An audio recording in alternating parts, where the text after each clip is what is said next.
Some days, life doesn't just test you. It roars through you like a wildfire. Plans unravel, people disappoint, and peace feels like a faraway dream.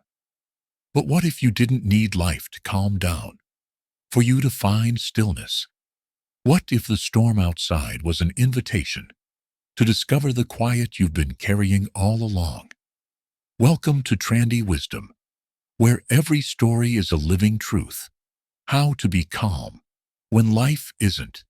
It's more than a question. It's the heart of our daily struggle. When everything around us spins out of control, where can we place our trust?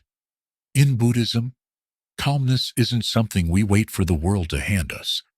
It's something we cultivate, breath by breath, step by step, even as life tests our limits.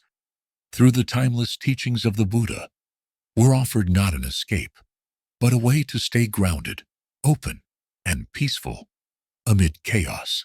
In this episode, we'll explore a Buddhist perspective on calmness, not as a passive state, but as an active practice of inner strength and clarity. 1. Understand impermanence, anicca. High in the Himalayan foothills, monks in crimson robes scatter colored sand into intricate patterns known as mandalas. These masterpieces take days, sometimes weeks, to create. Each swirl of sand is placed with meticulous care. When finished, they are breathtaking in their beauty. But just as the final grain settles, something unexpected happens. The monks sweep the mandala away, not in anger, nor in loss, but in reverence for a truth more enduring than the art itself. Everything changes. This act is not a symbol of despair. It is a gesture of liberation, a living embodiment of anicca, the Pali word for impermanence, a central pillar in the Buddha's teaching.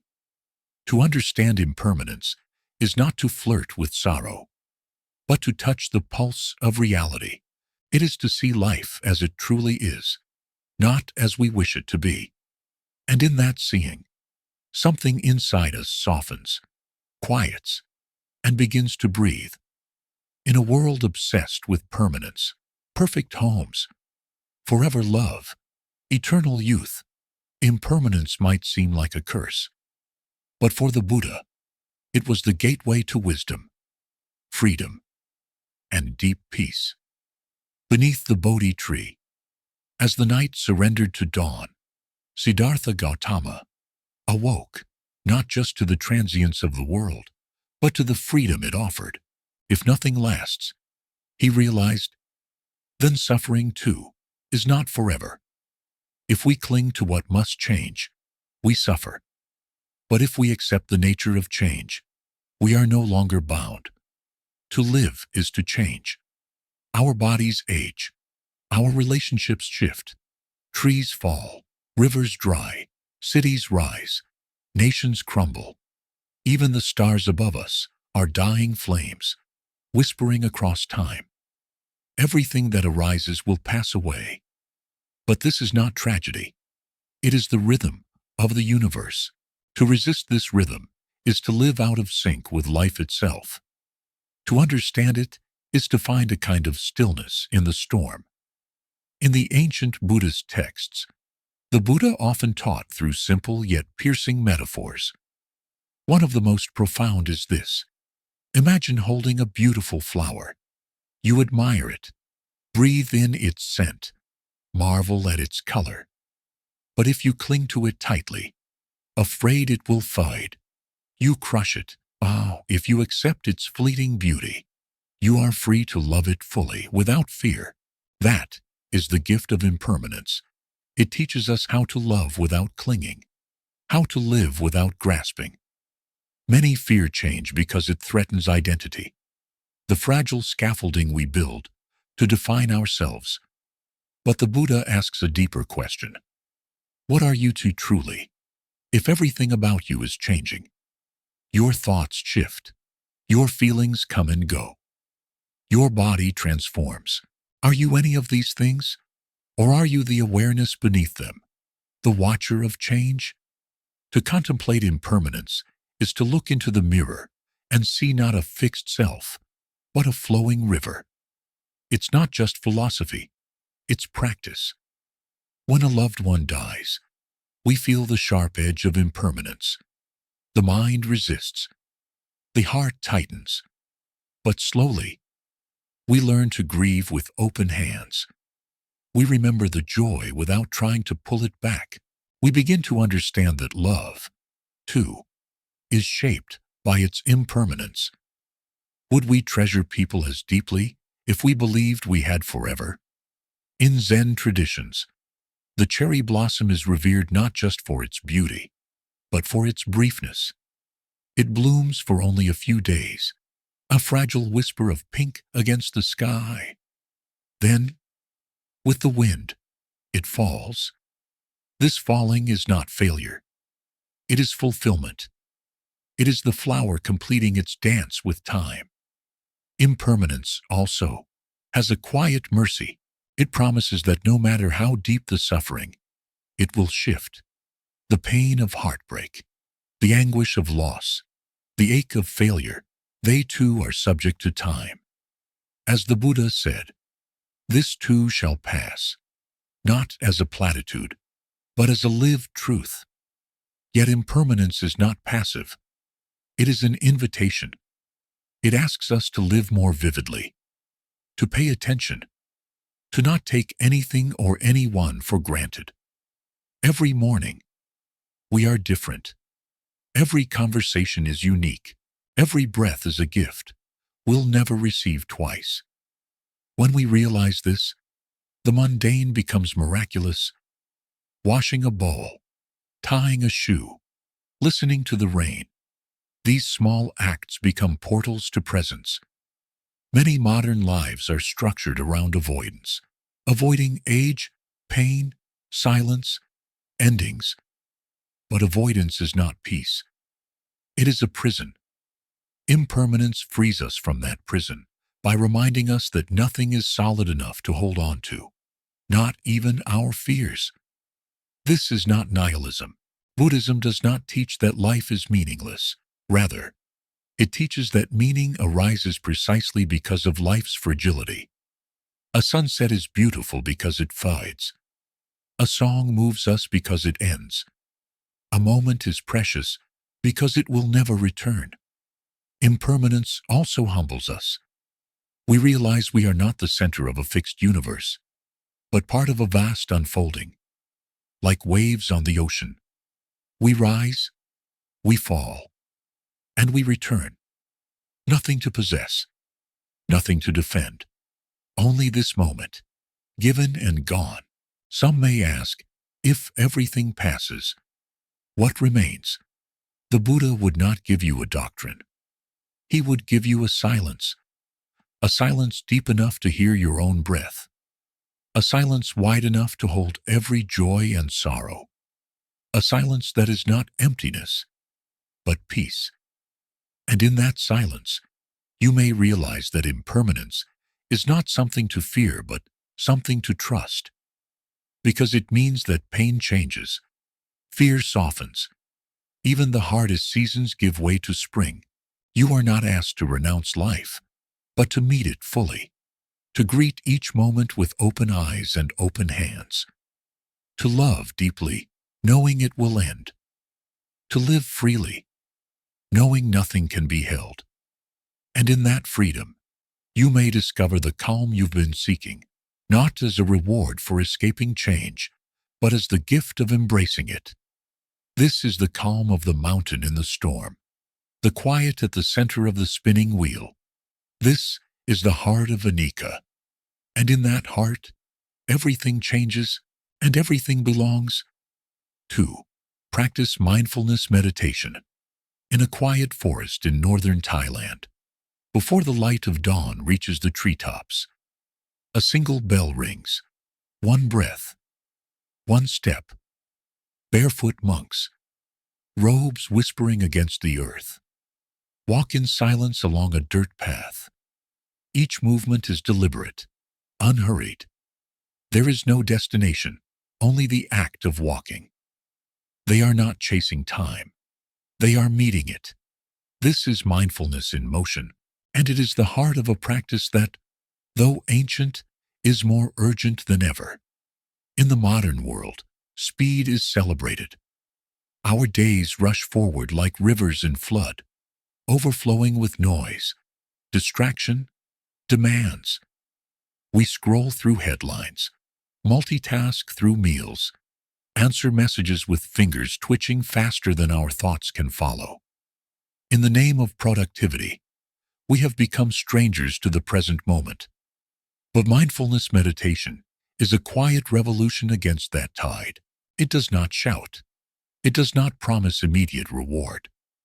It simply invites you to stop, to breathe, to come home. In the language of the Buddha, the word for mindfulness is sati, meaning not only attention, but remembrance. To be mindful is to remember what we so often forget, that life is not a concept, not a to-do list, but a series of living moments, each one complete, unrepeatable, sacred. To practice mindfulness meditation is not to escape life. It is to enter it more fully, contrary to popular belief. Mindfulness is not about emptying the mind or achieving bliss. It is about seeing clearly. When we sit in silence, watching our breath, we begin to notice what has long gone unnoticed. The chatter of thoughts, the currents of emotion, the sensations of the body. We begin to see that the mind is not a solid thing, but a river of impressions and reactions. We learn not to drown in that river, but to observe its flow.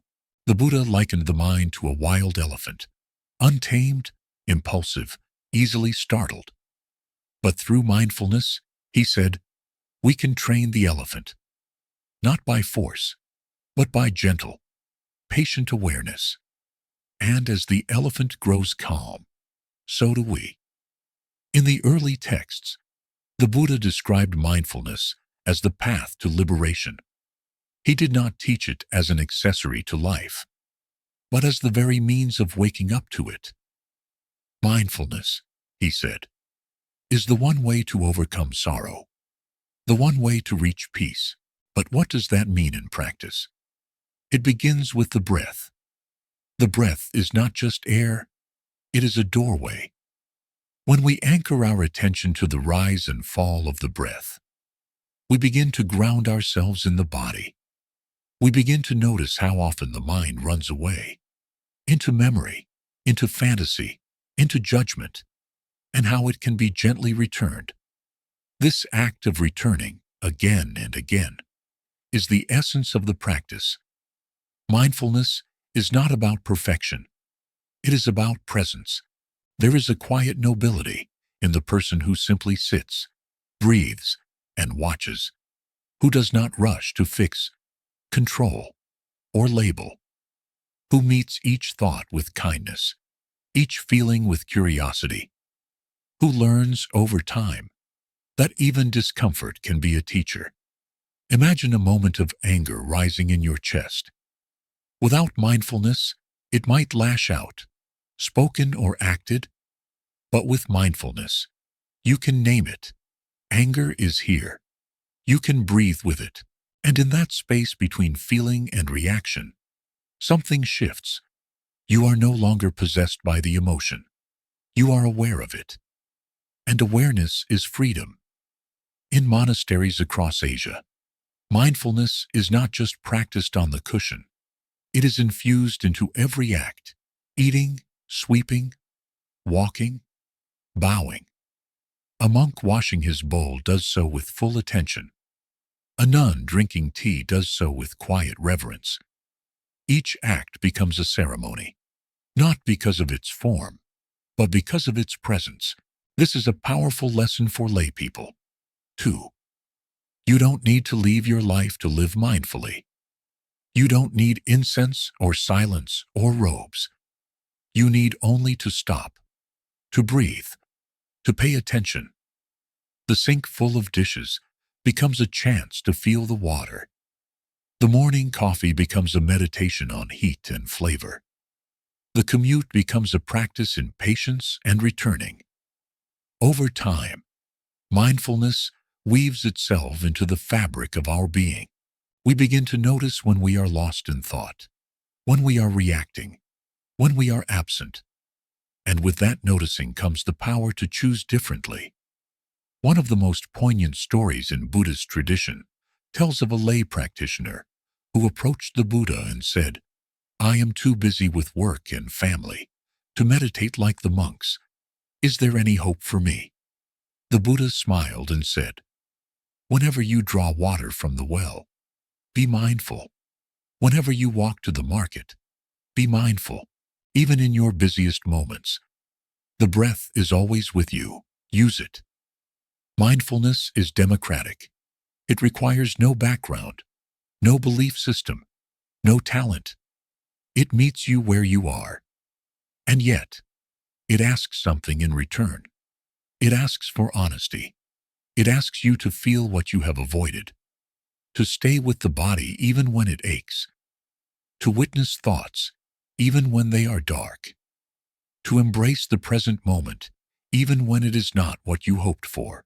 But in this willingness to face life as it is, we find a strange and luminous peace, not the peace of escape, but the peace of intimacy, of knowing that whatever arises, joy or sorrow, clarity or confusion, it can be held with awareness. In recent decades, science has caught up to what monks have long known. Studies show that mindfulness reduces anxiety, improves concentration, strengthens emotional resilience. But these are only side effects. The real miracle of mindfulness is not what it changes in your brain, but what it awakens in your life. We begin to hear the rain again. We begin to taste our food. We begin to look into another's eyes and truly see. We begin, slowly and quietly, to come alive. And so we return to the forest path, where the monk walks in silence.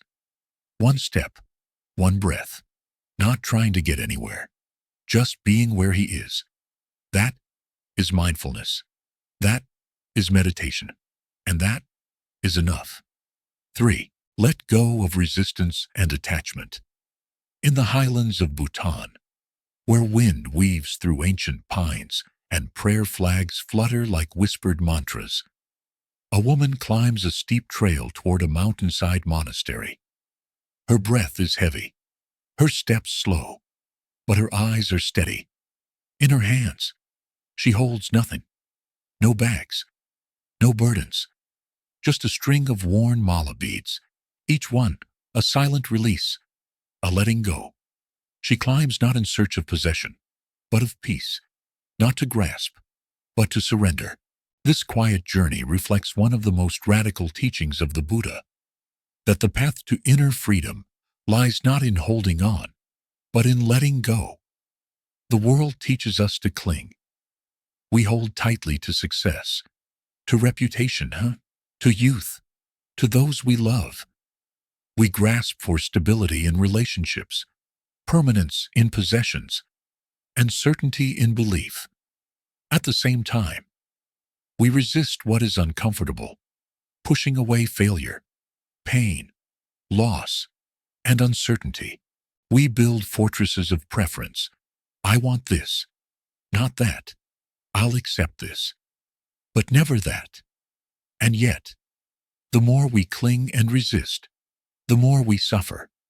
Buddhism reveals a different path. It begins with the simple, but often unsettling truth. Life cannot be controlled. Everything we experience is subject to change. Our health, our status, even our identities. What once brought joy can bring sorrow. What we avoid eventually arrives anyway. This truth is not cruel.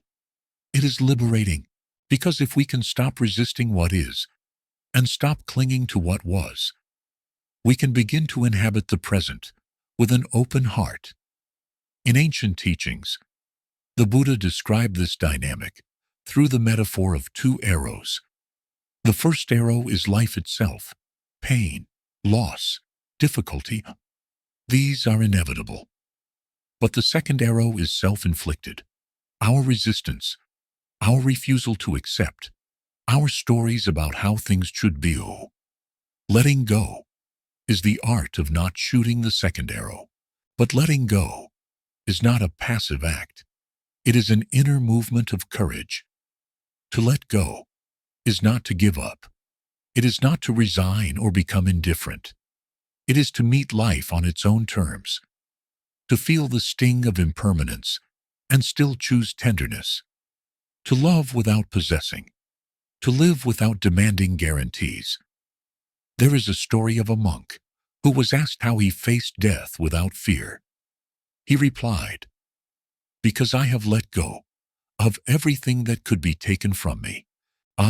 That is the paradox. When we stop trying to secure life, we become secure in something deeper, not in outcomes, but in awareness. In the practice of mindfulness meditation, this principle becomes clear. As we sit in stillness, thoughts rise, desires, regrets, fears. The mind wants to chase some and push away others. But mindfulness teaches us to neither follow nor fight. We simply notice. We return to the breath. And in that space, we learn a new way of being, watchful, spacious, free. Letting go is not just for monks on mountaintops. It is for parents learning to release control over their children, for lovers loosening their grip on expectations, for aging bodies releasing the vanity of youth. It is for all of us who carry stories that no longer serve us, grudges that poison us, dreams that no longer fit. There is beauty in this release. Imagine the autumn tree. It does not weep when its leaves fall. It stands quietly, offering them to the wind, not because it has failed, but because it understands the rhythm of seasons. So, too, we can learn to offer our attachments to the flow of life. Yet the ego resists this teaching. It wants to own, to define, to hold tight. It says, "This is my success. This is my partner. This is my identity." But all things change. People leave. Roles shift. Bodies age. And so the Buddha asks, "Who are you, if not what you cling to?" That question is not meant to unsettle, but to awaken. Beneath the layers of attachment is something more spacious. A self that is not fixed, but fluid. A self that is not defined by what it owns or avoids, but by its capacity to witness, to love, and to let be. Letting go is also an act of trust. We trust that life does not require our control to unfold. We trust that we can navigate uncertainty without collapsing. We trust that love does not require possession to be real. Some of the earliest teachings in the Pali Canon speak of upadana, the fuel of clinging. This fuel sustains the fire of suffering. But when the fuel is removed, the fire fades. What remains is not emptiness, but clarity. And from that clarity comes compassion. When we are not entangled in our own fears and fixations, we become more present to the suffering of others. We become less reactive, less judgmental. We listen more. We speak less. We meet people as they are, not as we need them to be.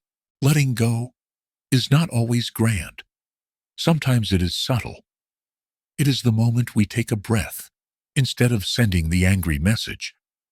The moment we forgive, not because the past is fixed, but because we no longer want it to define us. The moment we allow ourselves to grieve, not to escape pain, but to stop resisting it. This is what makes letting go sacred. It is not a performance. It is an inner gesture, a softening, a surrender not of values or dignity, but of the illusion of control. And it is a practice. We do not let go once and for all. We do it daily, in small ways, in the way we release tension from the jaw, the way we soften around fear, the way we exhale at the end of a long day. The Buddha taught that attachment is the root of suffering, not because love is wrong or desire is evil, but because when we try to freeze what must move, we suffer. When we try to possess what must pass, we ache. But when we love fully, without grasping, when we participate in life without needing to own it, we taste freedom. So we return to the woman climbing toward the monastery. She does not know what the day will bring, but she does not know to. Each step is her practice. Each breath is her offering. Her hands are open, and in that openness, she finds what we all seek, not an escape, not certainty, but peace. A peace born, not of what we hold, but of what we're willing to release. 4. Cultivate self-compassion. In the soft early light of a Cambodian monastery, a novice monk kneels alone in the garden. His eyes are closed, but his brow is furrowed with emotion. He is barely 12. Nearby, an older monk watches in silence. Then, without a word, he kneels beside the boy and places a hand gently on his back. The boy's shoulders tremble, then fall still. Nothing was said, but something was heard. This, too, is compassion, and it begins within. In Buddhism, compassion is often spoken of as a bridge to others, a response to the suffering of the world. But beneath that noble reach is a quieter revolution, self-compassion, the art of meeting your own wounds with kindness, the wisdom of embracing yourself, not despite your imperfections, but because of them. In a world obsessed with comparison, driven by performance and productivity, self-compassion is an act of defiance. It is not self-pity. It is not indulgence. It is a conscious turning toward the tender, hurting parts of ourselves that we have so often ignored or judged. It is to whisper gently to one's own pain, "You are not alone." The Buddha understood this deeply. His teachings on loving kindness, metta, begin not with the world, but with the self. Just as a mother would protect her only child with her life, he said, so should one cultivate an unbounded heart toward oneself and all beings. This is not sentiment. It is survival. For without love rooted within, love extended outward becomes hollow, fragile, conditional. The practice of self-compassion is not abstract. It is grounded in how we speak to ourselves, how we hold our failures, how we navigate shame. In the flickering silence of the mind, where no one else hears, how do you speak to yourself when you fall short? For many, the voice is harsh. We berate ourselves for our emotions, our fears, our limitations. We carry the weight of unrealistic expectations, internalized criticism, childhood wounds. And when life becomes difficult, we abandon ourselves instead of drawing near. We numb, distract, blame, perform. But true healing begins when we stay, when we sit beside our own pain with the same presence we would offer a child in tears. Mindfulness is the first step. It allows us to recognize the moment suffering arises, whether through anger, sadness, jealousy, or despair. We don't need to judge the feeling. We don't need to fix it. We only need to notice, this is pain. And in that moment, a door opens, not to escape, but to embrace. Compassion follows through intention. It is the quiet resolve to treat ourselves kindly, even when the old voice urges otherwise. It may begin with something simple, a hand on the heart, a breath, a phrase. May I be kind to myself in this moment, not because we deserve it more than others, but because we deserve it no less. Science now echoes what the sages have long taught. Studies show that self-compassion strengthens resilience, reduces anxiety, and fosters emotional intelligence. But more than that, it rewires our sense of worth. We are no longer valuable because we succeed. We are valuable because we are conscious, vulnerable, alive. In Tibetan Buddhism, there is a meditation called Tonglen, to breathe in the suffering of oneself or others, and to breathe out relief, healing, compassion. Some begin this practice by visualizing their own hurt. They breathe in the tightness of the chest, the sting of regret, the heaviness of grief, and they breathe out calm, forgiveness, peace. This simple act, so intimate, so gentle, can be transformative, because in doing it, we no longer reject what hurts. We cradle it. We become the healer and the healed. Self-compassion also means setting boundaries. It means saying no when needed, walking away when necessary, resting when tired, speaking up when the silence becomes self-erasure. Compassion is not always soft. It is sometimes fierce, not reactive, but clear. It honors dignity, not just for others, but for ourselves.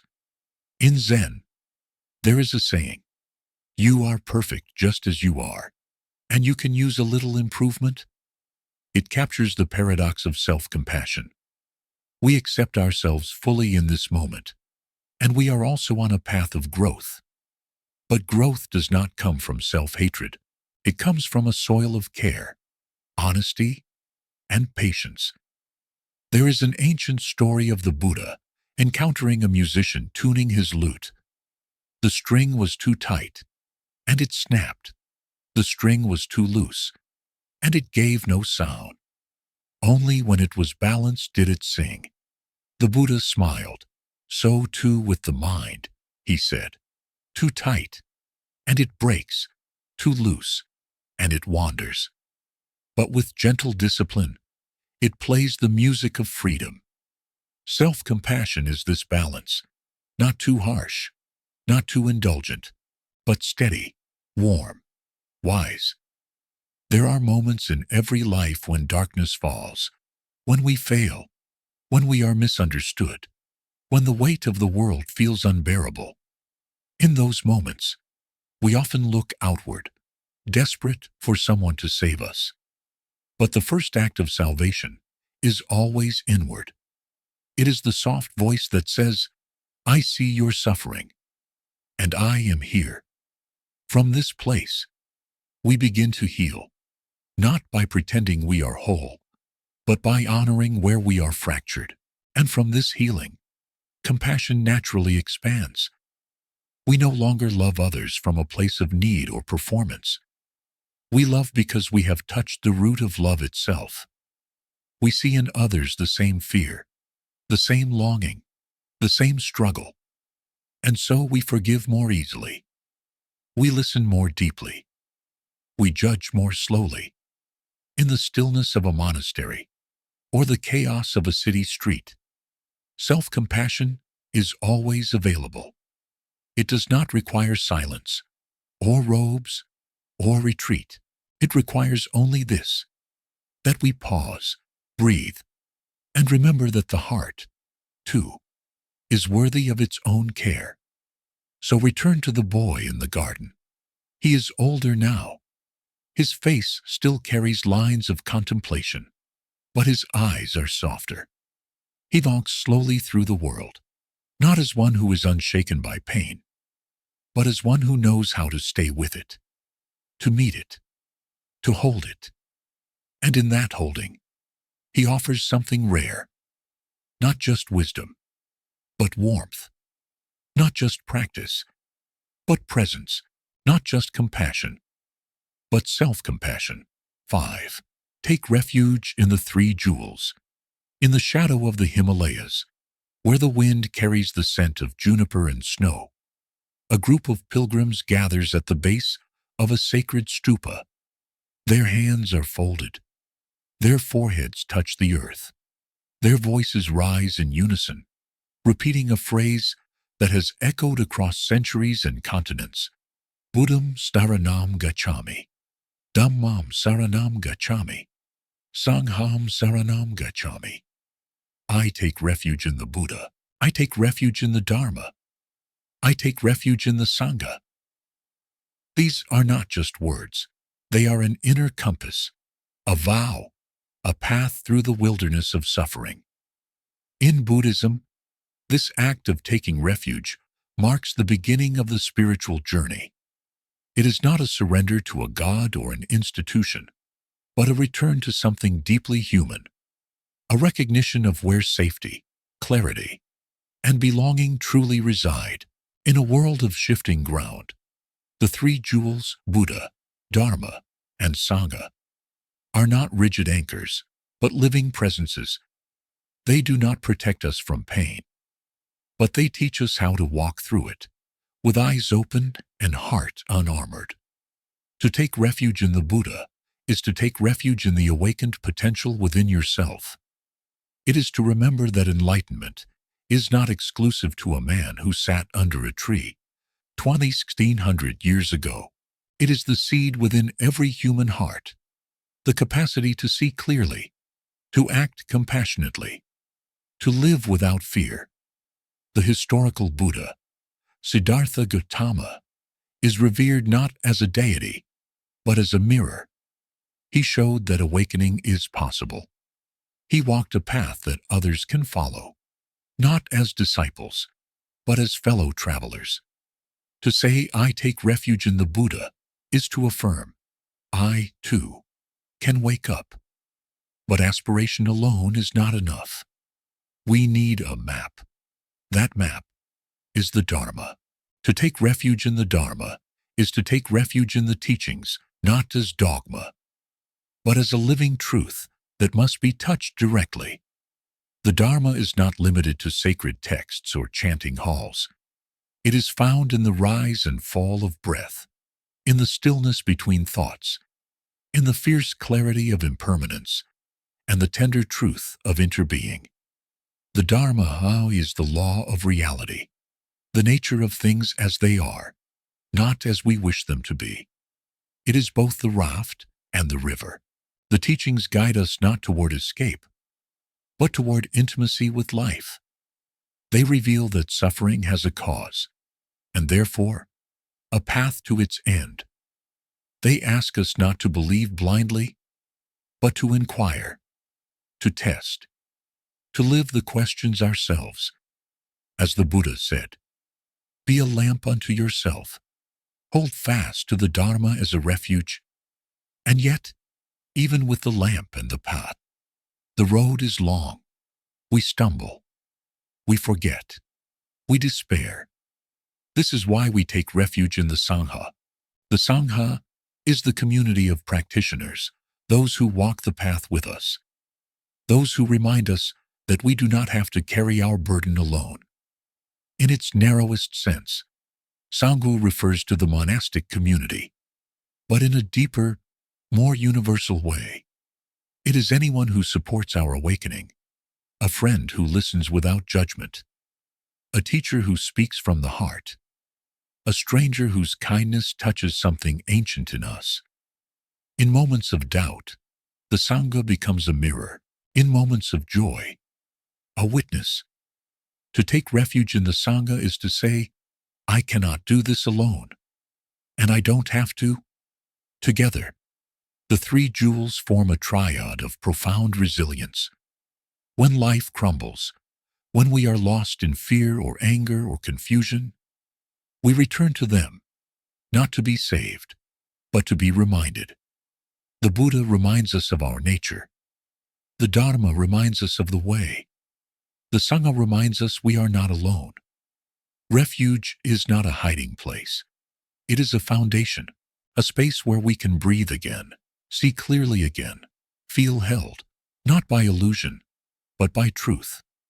In the early days of Buddhism, taking refuge was spoken aloud, often in the presence of others. But its power lies not in ritual alone. It lies in repetition. In the way we return to these touchstones again and again, like waves returning to the shore, each time we say, I take refuge, we are not retreating. We are choosing again, choosing awareness over distraction, compassion over blame, courage over withdrawal.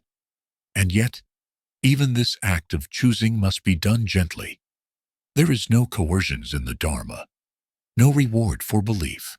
The path honors inquiry, experience, unfolding. We are allowed to doubt. We are allowed to return. In the chaos of modern life, the three jewels remain as vital as ever. When headlines shout fear, the Buddha reminds us to pause. When we are caught in endless striving, the Dharma teaches us to let go. When we are weary and ashamed, the Sangha offers a hand. These refugees are not distant. They are already here. The Buddha is in the breath. The Dharma is in the silence between reactions. The Sangha is in the shared humanity of a crowded subway or a quiet morning shared with a friend. To live with refuge is to live with reverence. We no longer drift aimlessly through our days, reacting blindly. We walk with intention. We bow, not just in temples, but in moments. We see that behind every difficulty is an invitation to remember who we truly are. And so the pilgrim places her hands to her heart. She has walked far, across mountains and doubts. She has made mistakes.